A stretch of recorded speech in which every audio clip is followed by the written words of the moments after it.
नमस्कार, आप देख रहे हैं वी टाइम न्यूज। बढ़ते हैं धनबाद जिले की खबरों की ओर। निरसा विधानसभा क्षेत्र के लिए एक बड़ी खुशखबरी सामने आई है।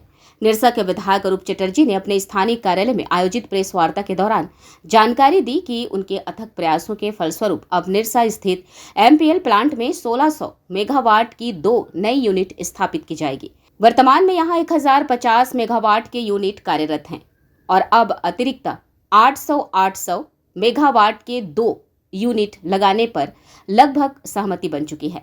विधायक चटर्जी ने बताया कि इस परियोजना को लेकर टाटा पावर के मुख्य प्रबंधक से 2 दौर की बैठकें हो चुकी हैं और अंतिम चरण की सहमति भी लगभग बन चुकी है। आगामी 2 महीनों में इस परियोजना का कार्य जमीन पर शुरू कर दिया जाएगा। खास बात यह है कि इसके लिए कोई अतिरिक्त भूमि अधिग्रहण नहीं करना पड़ेगा, क्योंकि यह यूनिट पहले से ही उपलब्ध अधिग्रहित भूमि पर ही स्थापित किए जाएंगे। इस परियोजना के शुरू होते ही सबसे बड़ा लाभ उन विस्थापित परिवारों को मिलेगा जो अब तक रोजगार से वंचित रहे हैं। चटर्जी ने कहा कि यह उनकी पहली प्राथमिकता थी कि एमपीएल में बचे हुए सभी विस्थापितों को रोजगार मिले। इस दिशा में यह बड़ी सफलता है। उन्होंने यह भी आश्वासन दिया कि न केवल विस्थापितों को बल्कि निरसा और आसपास के अन्य स्थानीय लोगों को भी रोजगार के नए अवसर मिलेंगे। प्रेस वार्ता में बड़ी संख्या में स्थानीय ग्रामीण उपस्थित थे, जिन्होंने विधायक चटर्जी के प्रयासों की सराहना की और कहा कि अब विस्थापितों को दर दर भटकने की जरूरत नहीं पड़ेगी। सभी को रोजगार मिलना तय है, जिससे क्षेत्र की सामाजिक और आर्थिक स्थिति में बड़ा सुधार होगा। यह परियोजना न केवल स्थानीय रोजगार को बढ़ावा देगी बल्कि निरसा बाजार की रौनक भी लौटाएगी, जिससे पूरे क्षेत्र में विकास की नई लहर दौड़ेगी। टाटा पावर को हमेशा मदद करेंगे जो अगर वो सेकेंड यूनिट लाए और उसको ज़मीनी स्तर पर उतारने के लिए हर संभव हम समझते हैं जो हम सबकी भूमिका रहेगी या हम सबकी मदद रहेगी। इसको छोड़कर भी गवर्नमेंट ऑफ झारखंड में माननीय मुख्यमंत्री महोदय से भी बातचीत हुई है।